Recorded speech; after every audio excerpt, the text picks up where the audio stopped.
રાજ રાજેશ્વરી માં ભગવતી હરસિદ્ધિની પાટોત્સવ હોય તિથિ નિમિત્તે જ્યારે આપણે મળ્યા હોય અને સણાવિયાની આ ધરતી ભગવતી શક્તિ બિરાજે છે કે અરજ કરો સાંભળે આબ શક્તિ અબે ગરજ મુજ પડી છે એક ગાંઠી એઠેમાં જ આવજે રૂપ તું આવડા દેવી વડેરી દેવ દાઢી હતી માતાનું જે સ્થાન હોય એવી ગૌશાળા હેઠે છે ગાયો ગવત્રીઓ અને અમારે સૌજીભાઈ ખૂબ ભોગ આપે છે કારણ કે એના ઉપર બધું છે પરાશક્તિ નું સાનિધ્ય હોય અને ઈ જગદંબા જનની તૌપદ રેણો અને એમાં એક કણ ધર્યો શીશ હે જગદંબા કે તારા પગલા ડગલા પગલા પડવાની જે ધૂળ પવિત્ર થઈ હોય એમાંથી એક કાંકરી નહીં પણ એમાંથી એક ઝીણામાં ઝીણો અણુ એને તમે લઈ લો કે જનની તૌપદ રેણો અને એમાં એક કણ ધર્યો શીશ તાકે પુણ્ય પ્રતાપ છે ભય અવની એના પ્રતાપે દેવતાઓ પૂજાવા માંડ્યા ઈ પરાશક્તિનું સાનિધ્ય હોય અને એમાં કોકણા પરિવાર જ્યારે મળ્યો હોય પૃથ્વી પતિ પરમારા તણે ધરા ઉજેણી ધાર કટ આબુ તો બેસણો કવિએ તો એટલા સુધી કીધું છે રાજા વિક્રમાદિત્ય લઈ તમે રાજા ભોજ સુધી હેડે આવો બંશ પરમાર દાતાર કુળ પાટડી પુરાપુરી ધર્મ એ રીત પારા પરમારા સરીકી રહી કર પૃથ્વી શિરે નર પરમારા જોધારા નકારી કીર્તિ અજોણી હજારો બરસ તક ચલન હારી ઈ આબુરા અજપતિ આજ અન્નાદરા ધરા ઉજેણરા છત્રધારી ઈ વિક્રમાદત્ત લઈ જીત સઈ પ્રસૂતા કઈ રાજ મેં નાવ અનસાબ ગીધા ઈ ભોજ જગદેવ દાતાર ઓપમ ભડા અને દાનમાં શીશ બક્ષીશ દીધા જકાના ઘણા ધનવાદ દીજીએ ધનોધન ચડંતે અમર દોઢા ઈ બંશ પરમાર પ્રેસાક 35 में શિરોમણ સૂર શમશેર સોઢા ચંદન ફળ શરીકા અકીદળ ચાળિયો ગજો ગુજ ચાર જુગજાર ભેજી હેમરા પાટ કર ફોટિયા હાથસો કાળું ધરજ કરણરી બાત કેસી તાટ ધર ધોષ અમરાણ ગઢ ધેરિયો મારિયો અશેરના ખાગ મેળે ભજે નિશાન હમીરાણ બજારે હજારે શત્રુઓ નિશન ભેડે ખેમરે શરીકા અમરદશ ખાટવા ચોબરી ચડંતે બર્દ ચાયો બીર કો જાય કે ગુણ ગાય બિરદાવ્યો અધેળો અંદરનો રૂપ આયો 501,000 અસ્પહરમાં અને ખેમરે ખર્ચિયા ભાજ ખાલી ગીત તો જગોરા જુગો જુગ ગાઈ દે એસી ગીત નવખંડ હાલી એ પરમાર વંશ હોય અને બાળમેરની ધરતી રાવ બહાર રાવજીએ નવકોટ મારવાડ જે ઘરે કર્યો એ બહાર રાવજીના સહાર રાવજી છે અને સહાર રાવજીના 3 સંતાન સોઢોલી શોખલોલી અને માતા સતિયાર સોઢા પરમારોને કુળદેવી તરીકે પૂજાય છે દાતારી સુરવીરતા જોયું હોય દાન પરમારનું વખણાય છે મને પ્રસંગ યાદ આવે કે આ બાજુ મોળેની ગાદી અને મોળેની માથે ચોથોથી પરમાર મોળેની ગાદી માથે ચોથોથી પરમાર મોળેની ગાદી ઉપર બિરાજેલા અને આ બાજુ હળવદના રાજરોણા ધ્રોળના દરબાર કેસરીસિંહ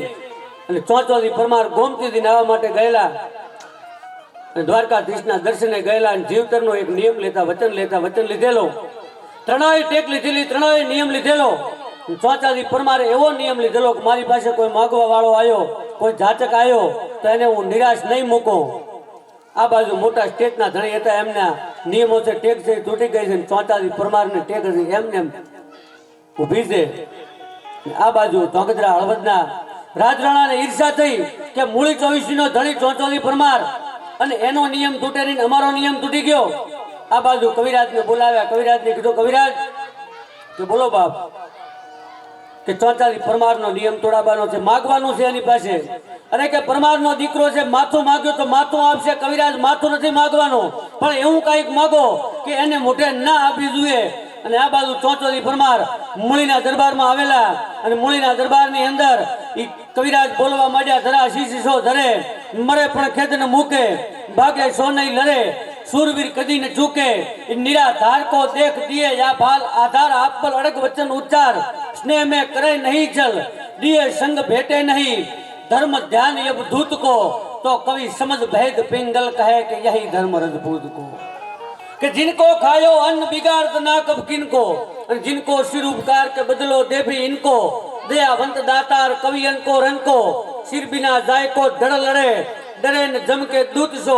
कवि समझ भेद पिंगल कहे कि यही धर्म रजपूत को आत्म कीधो तो चौचाली परमारी कीधो वाह कविराज वाह માગો માગો ઈ કે આપું. અરે કવિરાજે કીધું બાપ મારી માથે તો હળવદના ઢોંગધરાનો બેણ. અરે કવિરાજ હું મૂળીનો ધણી ચોચોરી પરમાર કુસુમ માગો છે માગો ઈ આપું. કે બાપ નહીં દેવરાય કે ના કવિરાજ માગો. તાર કવિરાજે કીધું કે હસ દે કે હસપતિ દે ગજ કે દાતાર પણ હવા જ દે હું સાવ ફલ પાર કરા પરમાર. રાજપૂતોએ ઘોડાના દાન કર્યા, હાથીના દાન કર્યા, પણ એ ચોચાલી મને જો આપતો હોય તો જીવ તો સિંહ કાલે હવાનો દીવ ઉજ્યું. જીવ તો સિંહ તો લાભો ચોથી. આખા દરબારની અંદર બેઠા હતા બધાએ કીધું કવિરાજ વિચારીને બોલો તમે શું બોલો છો. પણ કવિરાજ તો દોઢા રંગ દઉં તને સોઢા બુદ્ધિ સાર ઈ મોઢે ઉજળ દે મને તો પાર કરા પરમાર.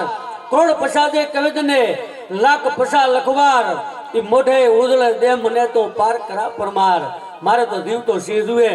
બધા ડાયરાની અંદર બેઠા હતા બધાએ કીધું કવિરાજ વિચારીને બોલો. પણ ચોચાલી પરમારની મોઢાની રેખા એકે બદલી નથી.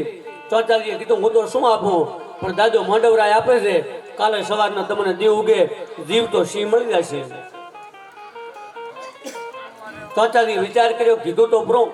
પણ સિંહ તો આફ્રિકાના જંગલમાં જોવા મળે અને નકા ગીરના જંગલમાં જોવા મળે. માંડવમાં પંચાળની ધરતીમાં થળ ઊંડા જળ સેંસરા કમન લંબે કેસ નર પટાદર નેપજે ભાઈ દેવકો પાંચાળ કુકર કંધા મૃગ કુદણા શત્રુને હૈયે શાલ તાતા એ તોરિંગ નેપજે પડ જોવો પાંચાળની ધરતીમાં હાવજ ચોથી લાભો સિંહ ચોથી લાભો. માંડવરાયના મંદિરની આગળ ઘુમટની આગળ બેઠા છે અને આંખમાંથી અવડ જામ એટલે સકર સકર સકર એમ કહેવાય કે માંડવરાયનું ઘુમટ ફરવા માંડ્યું. અંદરથી અવાજ આવ્યો કે શું ભલામણ ક્ષત્રિય ઉઠીને રોવે છે. જા કાલે મારા માંડવના ડુંગરામાંથી કોઈ પણ હાવજને કાને ઝાલી અને કવિરાજને કે આપી દીધે. બીજે દિવસે આખો ડાયરો માંડવના ડુંગરામાં આવેલો અને એમ કહેવાય કે ચોચાલી પરમારના જે કવિઓ હતા એમ ગુણગાન ગાયું કે પાંચાળી તીરપુરિયા વિઠ્ઠલ તે વણપાર શરમ રાખ ચોચા તણી જગદીશ ગદ્દાર કે ચોચાલી શરમ રાખજે. અને આ બાજુ ડાલા મતો કેસરી સિંહ એમ કહેવાય કે નીકળ્યો અને આ બાજુ સિંહને ભાળ્યો. ચોચાલી પરમારે ગડગડતી દોડ દીધી કોનેથી હાવજને ચાલી અને કવિરાજને કે એ આલ્યો કવિરાજ કે જીવ તો સિંહ કહેતા હતા ને કવિરાજ જીવ તો સિંહ આપો છો, પણ આ તો દાન માગવા કરતા લેવું છે એ ખૂબ અઘરું છે ને જીરબો ખૂબ અઘરું છે. કવિરાજે બુદ્ધિ વાપરી અને કવિરાજે કીધું કે ચોચે સિંહ સમંપીઓ કેસર ઝાલીને કોણ હવે રમતો મેલે રણ કે બાપ પહોંચ્યો પર મારા ધણી કે મને સિંહ કે દાન આવી જ કે આ કુળ બેઠું છે. અને આ બાજુ એમ કહેવાય કે ભાઈ ગોગ મહારાજનું મંદિર સામે હાજર હોય, ગોગો મહારાજ બેઠા હોય, કળિયુગનો દેવ જેને કહેવાય કે ગોગા દિશ પાતાળ ગઢા મૃત્યુ લોકરે માય ભયણ અભેરા દિશ પણ કીર્ત દિશ કહાય અસંગ જગારે આગળ ભૂમિ ઉપાડે ભાર તો તણ ગોગો જોમો તવા તો શ્યાભર ગઢલે સાર. શું માનો છો તમે મહારાજ ને ખરે ટાઈમે હૈયાના ભાવથી જોકરો હાકલો અને ઢીંગલો ચિત્રા તણો ધૂણે એમ કહેવાય. વાવડીની અંદર રહો ભૂપો ગોગા મહારાજના અને ગાદી માથે બિરાજે. વાવડી ગામમાંથી ગંગાજીનો હરિદ્વારનો સંઘ જાય. ગામના માણસો કીધું ભુવાજી આબો નથી કે મહારાજ રજા આપે તો કેવું તો કે મોગો રજા. મહારાજના મઢમાં બેઠા અને ગામના માણસોએ કીધું ભોપા શું કહે છે મહારાજ કે મહારાજ ભેગા આવે. ગામના માણસોએ કીધું કે ભોપાને આબુ છે અને મહારાજનું નામ પાડે છે કે હેડો ભલે મહારાજે આવતા. એ આખો ગામ એમ કહેવાય કે સંત ગંગાજી જો અને હરિદ્વાર એમ કહેવાય એ એકણ કટકો હાડરો જો ગંગા તટ જાય માનવીયા કુણમાય કે ભૂતના હરજે ભાગીરથી ઈ રાય ભોપે લુગડા ઉતાર્યા કપડા ઉતારી સાઈડમાં મેલ્યા અને ગંગાજીમાં નાવા માટે જાય. એની પેલા ગામના મોણે કીધું ભોપા તમે કહેતા હતા ને કે મહારાજ આવે છે તો કોણ કે પેલા મહારાજ અંદર ઉતરે. આટલું કહેતો તો એમ કહેવાય કે કપડામાંથી મહારાજ એ આખા ગામે ગંગાજીની અંદર જાતા ભાડ્યા. સાહેબ આ હાજરા હાજર આ કળિયુગનો દેવ છે, આ ગોગો છે. અરે આ તો છેટે જવાની જરૂર છે. આ હિંદવાણીની ધરતી અને વડા ક્ષત્રિયા કુળની કરું વાતા સહાય કરેમાં શક્તિ શાક સાતા વસો દીપમાં વેદ વાણી સ્વરૂપે દેવ ગણપતિ શારદા માત દીપે અળા ઓપરે ભારતા ખંડ ઓપે દાદા ગુણથી વડી ગુજરાત દોપે તેમાં પરગણું વશેકો પુણ્યશાળી ભલા દોન ને ધર્મની રીતિ ન્યાળી હદા પાર વખણાય આ હિંદવાણી. ગોગોજી ગઈ શેભરગઢ અને ગોગા મેળીથી શેભરગઢ ને શેભરગઢથી પહેલી થાપના પહેણા થઈ અને પહેણાથી એક વાવડી એક લોણા અને ત્રીજી એક જગ્યાએ 3 જગ્યાએ ગોગાની સ્થાપના થઈ. અને એ લોણા રબારીયાના વાહમાંથી એમ કહેવાય કે મહારાજ ચાળવે આયા અને ચાળવેથી મહારાજ એમ કહેવાય ગણતે જ્ઞાન આ સણાવ્યા ઉધી આવ્યા. ઈ ગણતાની અંદરથી ગોગો બિરાજમાન છે. એમ કહેવાય કે જ્યારે ગેળાની અંદર સાવડાની માથે જ્યારે કેસ થયો અને ભાઈ જેલ આવી